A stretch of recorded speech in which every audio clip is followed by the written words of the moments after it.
Stormtroopers! On the double! Fire!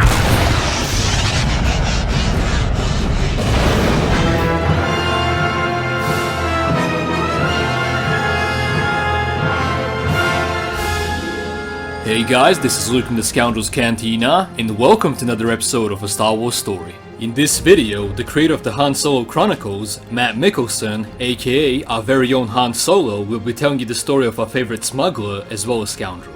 Take one. Hi, I'm Matt Mickelson, filmmaker, sometimes Han Solo impersonator. You want to give us a hand with this stuff? As always, we're mixing the expanded universe and canon because we believe that there is no reason why most of it can't fit together. Anyway, let's begin.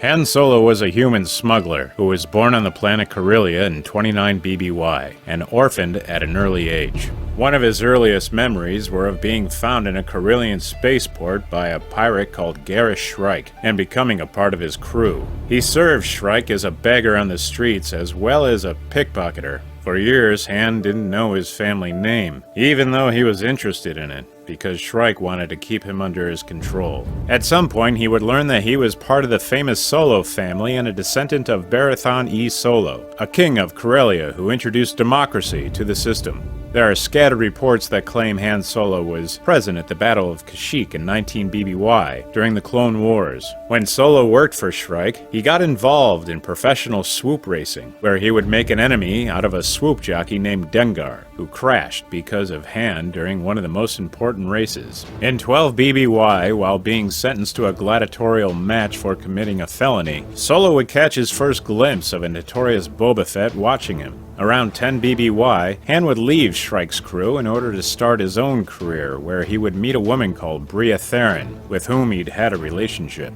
Solo had a dream of becoming a pilot in the Imperial Navy, so eventually he and Bria would make their way to the Coruscant Imperial Academy. He would pass his exams and be sent to the Naval Academy of Krait. Although this is where his and Bria's relationship would end, as she believed she would be holding him back.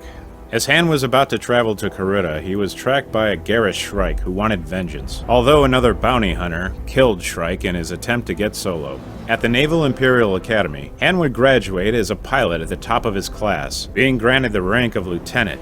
At some point, Han served as a mud trooper on the swampy planet of Mimban, where he fought for the Galactic Empire alongside a man called Tobias Beckett, who would in the future work with him on a few jobs when he became a smuggler.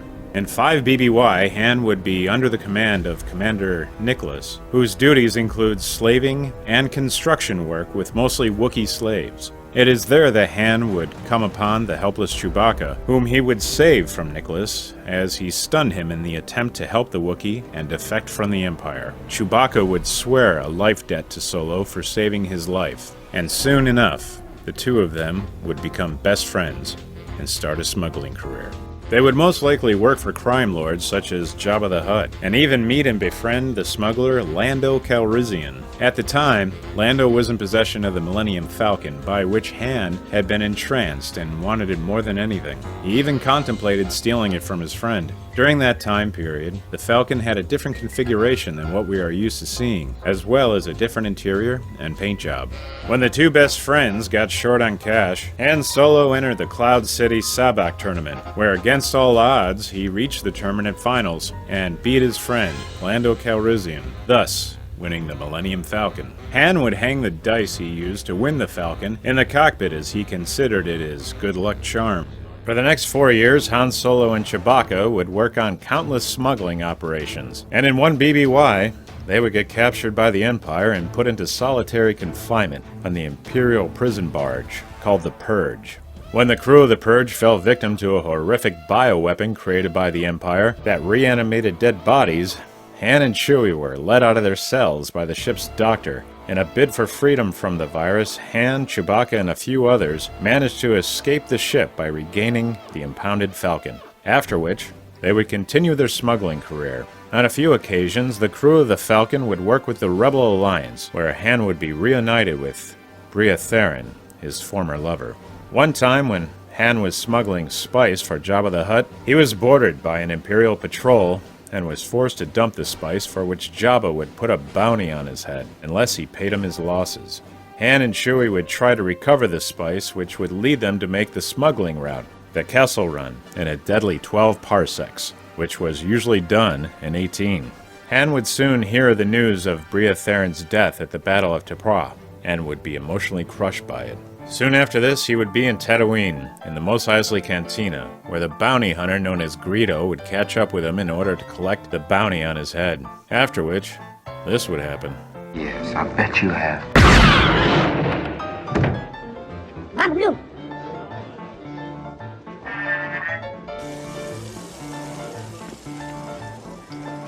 After this, he would meet up with Jabba, who gave him another chance to pay him back, but not before Han got hired by Obi-Wan Kenobi and Luke Skywalker to take them to Alderaan. As they boarded the Falcon, they were pursued by Imperials, both on the ground and in space, until they jumped to hyperspace. When they reached Alderaan, it was already destroyed by the Imperial superweapon called the Death Star, which would capture them in their tractor beam. While on the Death Star, they found that the Princess Leia of Alderaan was in the prison complex and sentenced to death. But they're gonna kill her! Better her than me. Han agreed to rescue her, but only after being promised that he would be handsomely rewarded. Han, Chewie, and Luke would go to rescue Leia, dressed as stormtroopers, while Obi-Wan would disable the tractor beam in order for them to escape. As they were chased by the stormtroopers, they jumped into a trash compactor where they were almost squashed, but thankfully were saved by R2-D2 and C-3PO.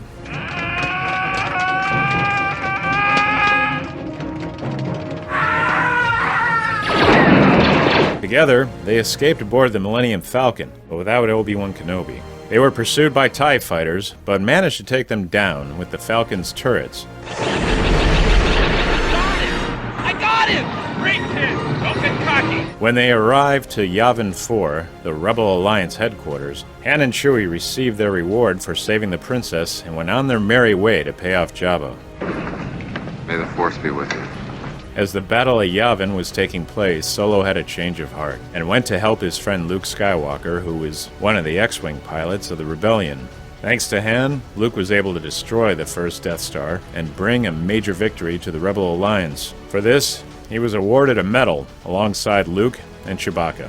After this, Solo's reward would be stolen by a pirate who ironically worked for Jabba the Hutt. So Han was still unable to pay Jabba.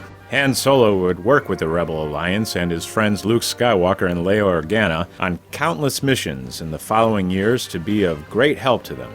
In Point 5 ABY, Han Solo and Chewie participated in the Second Battle of Kessel, where they fought alongside Renegade Squadron. The same year, Solo, Luke, and Leia would infiltrate the Imperial weapons factory on Kaimoon 1, where they freed a number of slaves and eventually destroyed the factory with a captured AT-AT walker.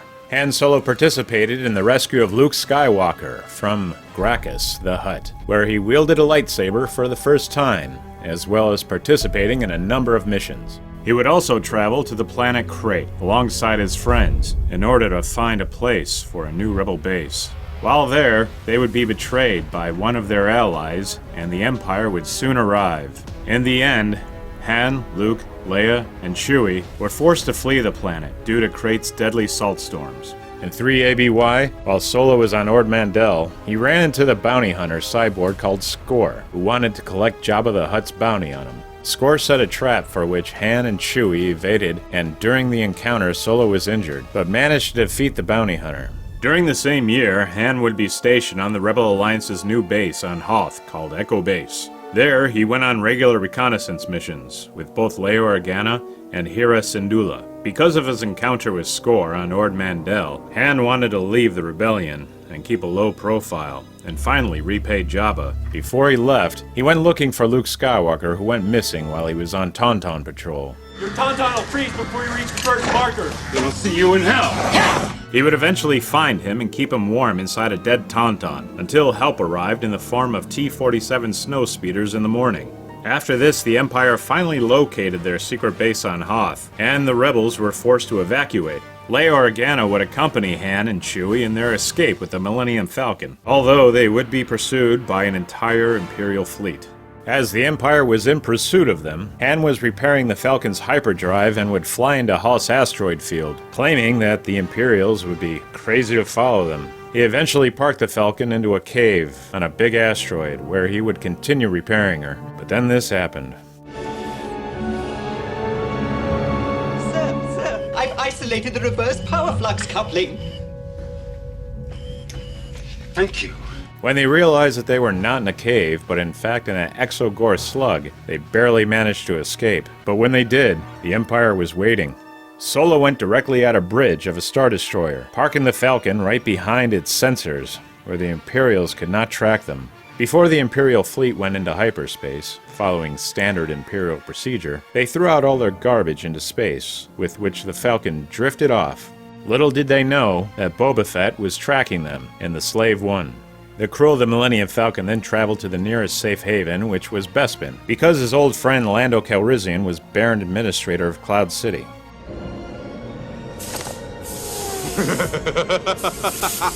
How you doing, you old pirate? So good to see you. Sadly, the Empire arrived to Bespin and Lando was forced to betray his friend in order to keep the people of Cloud City safe. After this, Han Solo was tortured for some reason, after which he was taken to be frozen in carbonite as a test, in order to ensure that if Luke Skywalker was to be frozen, he would survive the process. Before he was frozen, this happened.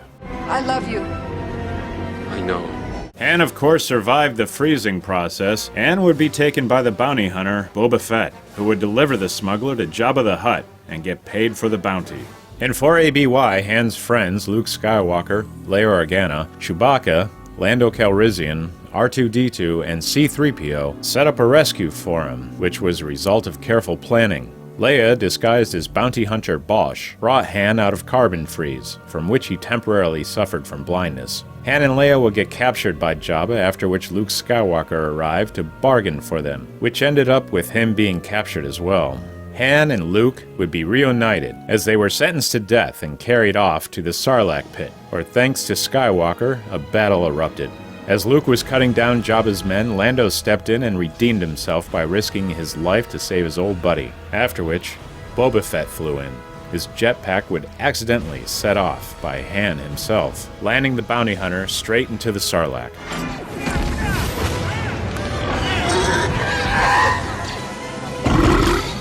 Jabba was slain by Leia Organa, and his sail barge was destroyed as the rebel heroes escaped and flew off to join the rebel fleet near Sullust. Han Solo would be commissioned as a general, and would be in the briefing room when the Rebel Alliance formed a plan to destroy the second Death Star. Before their mission started, Han asked Lando to use the Millennium Falcon for their assault on the Death Star. Han would lead a commando team to the forest moon of Endor in a stolen Imperial Lambda-class shuttle, of which Luke, Leia, Chewie, R2-D2, C-3PO, Clone Commander Rex, and a few other rebels were a part of. Their mission was to destroy the second Death Star shield generator, which would allow the Rebel Alliance's fleet to assault the battle station. On Endor, Leia would get separated from the group because of some scout troopers, and as Han and the rest of the team searched for her, they were captured by the Endor's natives, the Ewoks. They were eventually freed with the help of Luke, because the Ewoks mistook him for a deity. Soon after, they formed a close bond with the Ewok tribe and would plan their attack on the shield generator bunker. Oh no. There goes our surprise attack. Han Solo and his team managed to break into the bunker where they planted explosives, but would soon be captured by Emperor Palpatine's best men, who set up an ambush for them. As they got rounded up in front of the bunker, the Ewoks attacked the Imperials, and a battle ensued. While Han and his rebel strike team was on Endor, Luke was facing the Emperor and his father, Darth Vader, while the rebel fleet was fighting against a huge armada of Star Destroyers. Renegade Squadron would join the Battle of Endor and help out Han and his strike team to finally plant explosives on the shield generator, as well as fight the stormtrooper battalions, including the Elite Inferno Squad. Han would end up killing Captain Sarkley, who was a rebel defector who joined the Empire before they blew up the shield generator. That allowed the rebel fleet to attack the Death Star. In the end, the Rebel Alliance managed to finally destroy the Death Star, taking the Emperor with it. Han and Leia witnessed its destruction as the celebration on Endor began with the Ewoks. With the Battle of Endor over, the Rebel Alliance scored the greatest victory in galactic history. All the while, the Force was finally in balance again, and there was peace in the galaxy. At the celebration of Endor, Han Solo would be joined by Leia, Luke, Chewie, Lando, R2, 3PO, and all the rest of the heroes of the Rebel Alliance. A perfect, happy ending.